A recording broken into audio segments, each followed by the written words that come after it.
I'll ask Mr. Darrell Wilson, please, to lead our prayer. Lord, and gracious Father, we thank you for this time that we have together, set under the teaching of Jesus Christ, and so far, Lord, you will bless me this hour and give me thy word.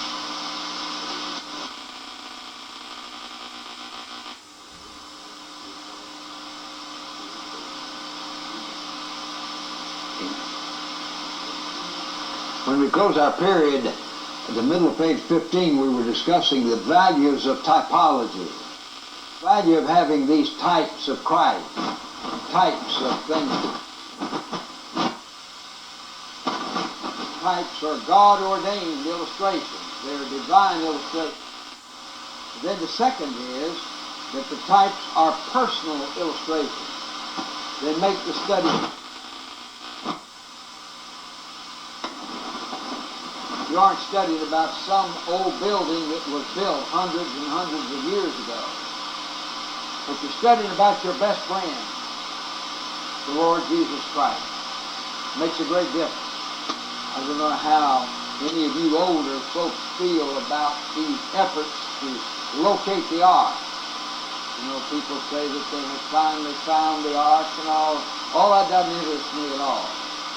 Because what I'm interested in is not finding the ark, but what I'm interested in is the person who's typified by the ark. That makes the study personal. Then the third value is that types emphasize the sovereignty of God. Types emphasize the sovereignty of God. S-O-V-E-R-E-I-G-N-T-Y, sovereignty of God. The kingship of God. We call a king a sovereign. The types emphasize the kingship of God. They emphasize the sovereignty of God. In other words, when these things happen, God was in control of them in such a way that they pictured Christ. And they pictured these great spiritual realities. Not just that it's my idea in finding illustration, but they illustrate God's sovereignty. And then the fourth value has to do with personal types. By personal types, we mean persons who were types of Christ. And personal types show the importance of faith. They show the importance of faith. Faith reproduces the life of God in the human soul. Faith reproduces the life of God in the human soul. When Abraham was up on Mount Moriah, he offered Isaac as a sacrifice. That's a type of God the Father offering his son. Why could Abraham be a type of God the Father? Why could Isaac be a type of Christ? Because they both had faith. And faith reproduces the life of God in the human soul. You take David as one of your great types of Christ in the Old Testament. Why? Because he had faith. He trusted the Lord. And the life of God was reproduced in his own soul. Notice this important principle of typology. A person, place, event, or institution is to be regarded as a type only if the New Testament definitely says it's typical, or, now some people teach the first part. Don't take it as a type unless the New Testament says so. And then they come right back later and they take things to be types where the New Testament doesn't call them types. So you've got to add something after the word or if there's clear evidence of the typology apart from definite reference in the New Testament. What's the spiritual message of the rainbow? That is, of what should you instinctively think when you see a rainbow? What do you know about the rainbow that makes it such an appropriate token of God's covenant? Well, of course, the surface meaning of the rainbow is that there'll never be a flood of judgment to destroy all mankind from the face of the earth. There'll never be another flood of judgment. That's the surface meaning. But what's the underlying meaning? Does man look at the rainbow and say, well, we'll never deserve another judgment of God? No, it's a wonderful picture of the grace of God. That's the underlying truth. I suppose many of you, and perhaps all of you, have heard people talk that silly nonsense about the pot of gold at the foot of the rainbow. The idea is there's a pot of gold at the foot of the rainbow. And if you go out there, is there something flying over? I saw y'all looking.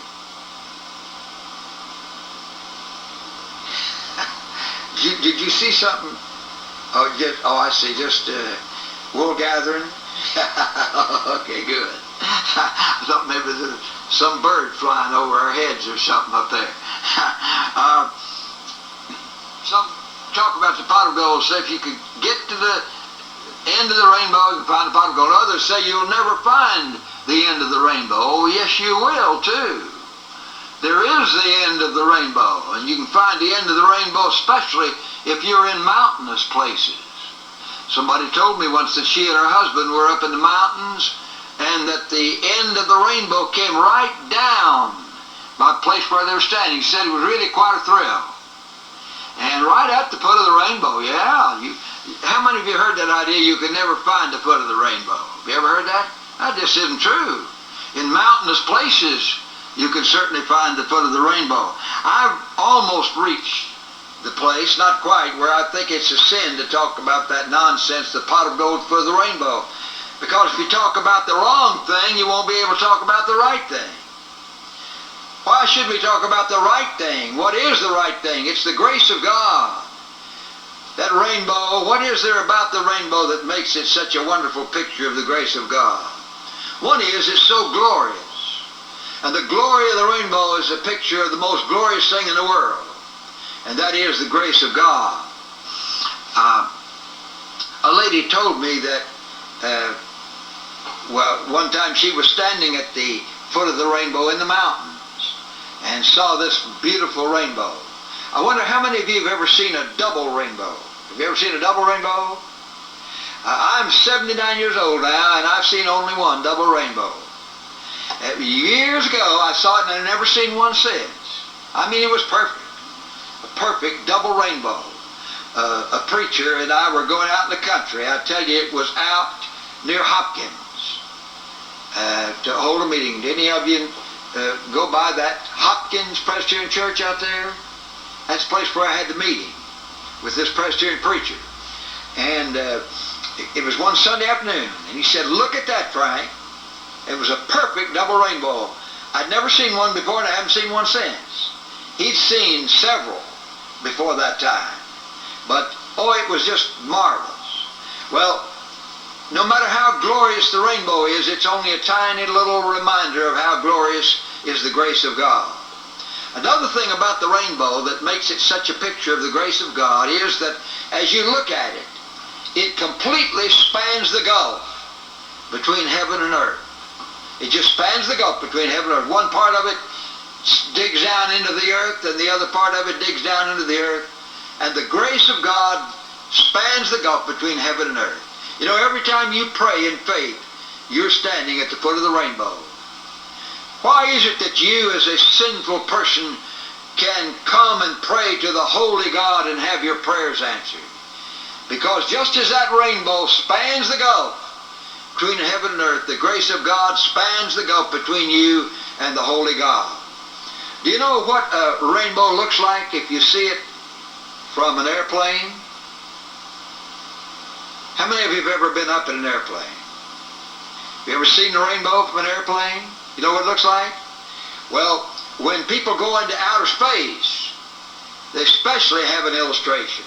Well, I just can't tell you how wonderful this chair is. I tell you, I've got to stop what I'm saying. This chair is marvelous. This is the first class I've enjoyed. Whole semester. Don't have to stand up and don't have to sit in such an uncomfortable position. This is wonderful. I just had to stop and tell you that. It's just when I was able to enjoy this, you know. I saw pictures of the rainbow taken from outer space. And you know what the rainbow looks like from outer space? Can anybody tell me? It's a complete circle. Rainbow's a complete circle. You just see it from outer space. See, it just covers the whole thing. It's a complete circle. God's grace connects you completely with the Holy God. Why is it that I can come to the Lord and have Him answer my prayers? Because Jesus on the cross spanned the gulf between the holy God and this sinful person. And because of that, I can come in Jesus' name. Every time you pray in Jesus' name, you're standing at the foot of the rainbow. Every time I come in Jesus' name, I'm standing at the foot of the rainbow. So, the underlying truth of the rainbow is more than just the idea that there will never be another flood. But it's the wonderful picture of the grace of God in Jesus Christ. On page 16, we come to the third result of the fall in the race, the corruption of the purified race after the flood, beginning in Noah's own family. Notice the two deadly sins in Noah's own family. What two sins which often occur together today are mentioned in connection with this corruption of the new race after the flood.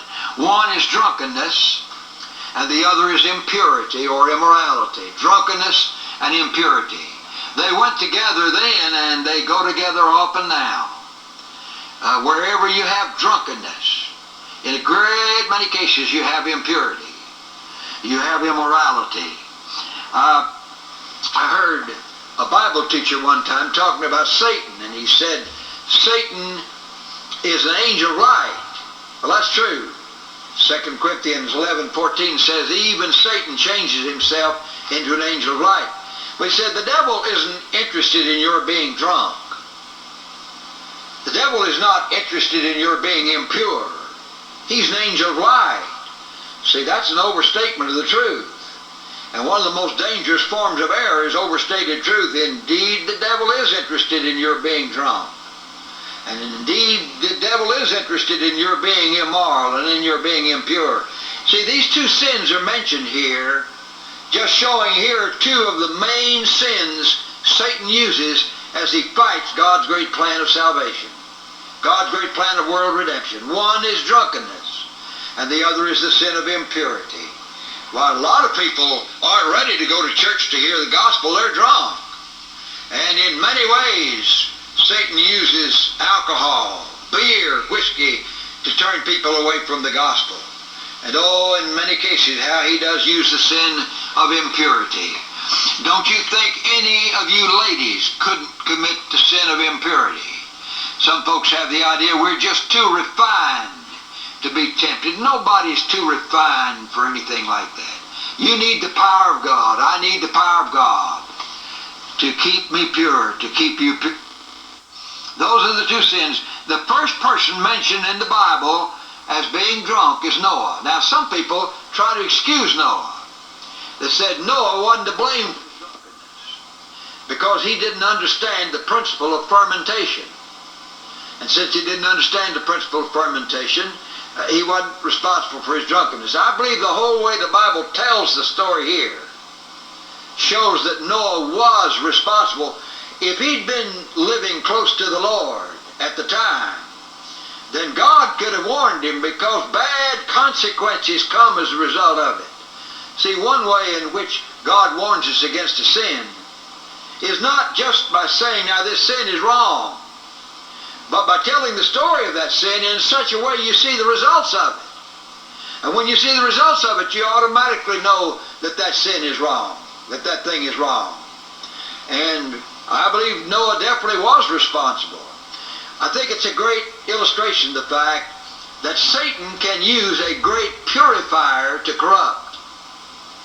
Satan can use a great purifier to corrupt. Noah was a great purifier. God used him to purify the human race, to get rid of all that sin, and to start the human family over in a pure way. God used him, but Satan also used him. And it's true today. Satan can use a great purifier to corrupt.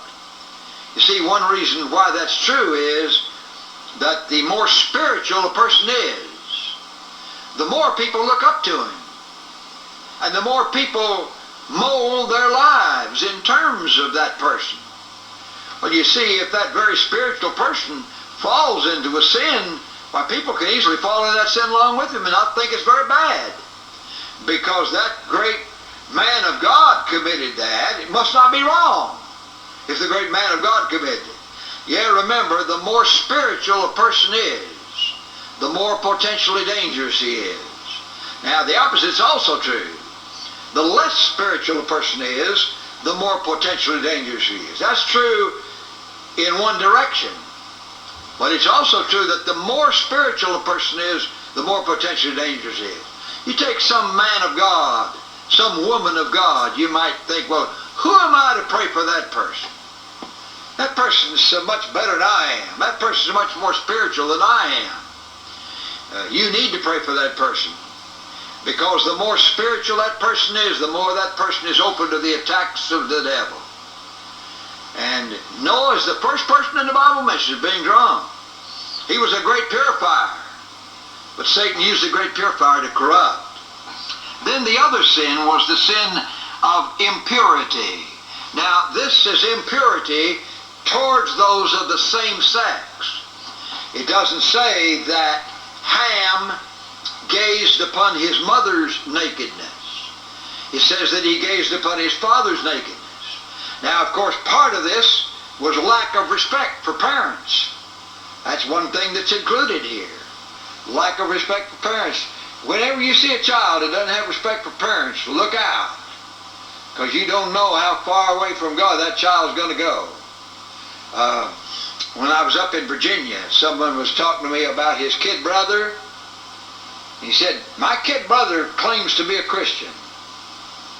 But he says, one thing that bothers me is he calls my mother by her first name. And since he calls my mother by her first name, I just can't believe he's a Christian. Well, you see, he calls his mother by her first name, lack of respect. Lack of respect for parents. And boy, there are lots of ways in which to show lack of respect. That's one sin involved. But I think it was also the sin of impurity. Today, people talk a lot about what they call homosexuality. Well, you have it right here. Impurity. And impurity towards those of the same sex. I'm very strongly opposed to these public shower rooms. I think the public shower rooms are just breeding houses of impurity. Breeding houses of immorality. All right, those two sins are mentioned here. And remember, they're two of the main things Satan uses as he fights God's plan of world redemption. One is drunkenness, and the other is impurity. These next questions are very important. The curse on Canaan, son of Ham. And then I want you to add something right after the reference, Genesis 9:25-27. And the blessing upon Shem and Japheth. And the blessing upon Shem and Japheth. You see, there was a curse pronounced upon Canaan, son of Ham. And then there was a blessing pronounced upon Shem and Japheth. The step God took to counteract this corruption of the new race was the curse on Canaan, son of Ham. Why would this curse be such a strong, purifying influence? Why would it mean too much that Noah said, cursed be Canaan? A servant of servants shall he be unto his brethren. Now, you know what that expression, servant of servants, means? Most degraded servant. A servant of servants shall he be unto his brethren.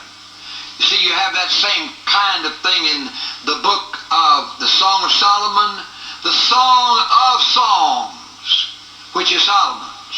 See, the superlative song, the greatest song. Then you have it in the book of Ecclesiastes, vanity of vanities. All is vanity. See, the worst kind of vanity, the worst form of vanity. So servant of servants means the most degraded servant shall he be unto his brethren. You see why this would be such a strong purifying influence. Because Noah was a recognized prophet of God. You see how he came to be recognized as a prophet of God. Because 120 years before the flood, God told Noah the flood was going to come in 120 years. And Noah hit it right on the nose. In 120 years, the flood came. You know, people would be checking their calendars. Just what kind of calendars they had, I don't know. But they'd be saying, why, it's just 5 years yet, and God says flood's going to come. And then it'd come on a year from now. And then 7 days ahead of time, wasn't a cloud in the sky. No indication of it. But Noah hit it right on the nose. See, he was a recognized prophet of God. And therefore, you ought to have seen the look on Ham's face when Noah pronounced the curse on Canaan, son of Ham. He said, "Cursed be Canaan, the most degraded kind of servants shall he be unto his brethren." And you ought to have seen the smile on the face of Shem and the smile on the face of Japheth when God said, "Blessed be Shem, blessed be Japheth." They turned away from their father's nakedness. They had respect, and they were free from the sin of impurity. And there'd be a great smile on their faces because Noah was recognized as an ordained prophet of God. How do you know that the curse on Canaan, son of Ham, has nothing whatever to do with the colored people? That is, how do you know that the widespread idea that the colored people are under a special curse of God is wholly erroneous? Let me ask for hands. How many of you have heard that idea that colored people are under a special curse of God? Going to see your hands. All right, you see, people apply it in a twofold way. They say, first of all, they are black. And the fact they're black means they're black because of the curse of God. Then the second thing is that many colored people through the years have been servants. See, they were brought over to America in 1619 as slaves. Brought over here as slaves, as servants. And they say, well, they're just supposed to be servants. Not supposed to be anything but servants. Doesn't have anything to do with that at all. For one thing, the fact that somebody's black is not a part of the curse. Well, you take the fact that a person has black skin is a great blessing from God, especially in certain climates. You know, missionaries go to Africa, and the missionaries can't stand those hot climates in Africa the same way that the Africans can, because they have black skin. And since they have black skin, they can take that type of thing, that very hot weather. Why, it's a great blessing to have black skin. Of course, we think of it from the standpoint that with all the talk about segregation and so forth, there are disadvantages. Yeah, there are disadvantages anywhere in having white skin. You know, many of us white people have been so proud we've had the idea we're living in a white-skinned world. But I've seen the figures. I think now people are saying that 3/4 of the people of the world have dark skin. I believe those are the figures they give at the present time. But the fact that the colored people have black skin has nothing to do with any curse of God. And then their color. See, they were made black as part of the curse, not at all. Nobody knows the origin of the colors. Scientists give an explanation, which is just technical word to me. Probably some of you high school students understand more about this than I do. They explain it in terms of the genes, G-E-N-E-S. How many of you have studied something about the genes? Studied something about the genes? Well, that's the way some explain this. And that's just technical word to me. I don't know much about it and don't care to know much about it. But that's the way they explain it. You see, nobody knows what color Adam and Eve were. Because we white people are so proud, we think, oh, Adam and Eve came right from the hand of God. They must have been white. But one of the surprises of heaven may be to realize that Adam and Eve were colored. We don't know. Nobody knows how the different colors originated. But I know that the curse on Canaan had nothing whatever to do with the colored people. Now there are 3 reasons why I know that the colored people are not under a special curse of God. Somebody would ask, are the colored people under a curse of God? Yes. When they live in sin. Are white people under a curse of God? Yes. When we live in sin. Is the yellow man under a curse of God? Yes, when he lives in sin. And is the red man, the Indian, under the curse of God? Yes, when he lives in sin. But you see, that's entirely different from what this is saying. This is saying that apart from the black man's sin. He's under a special curse of God. It goes way back to Noah. Cursed be Canaan, a servant of servants shall he be unto his brethren. The first reason I know that this is false is the practical effects of the teaching. The practical effects of the teaching. Now here's an interesting way and a helpful way to check all false teaching. All truth really believe leads to godliness.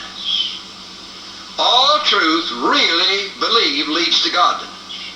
You know, you don't have to go into a lot of these false things and say, well, I don't know, I can't reason through these things as well as some people. I don't have a very logical mind.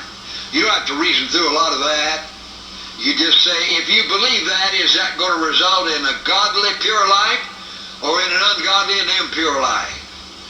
And it's not true if it results in an impure life. All truth really believe leads to godliness. Now notice how this has twofold application. It has an application to colored people and has an application to white people.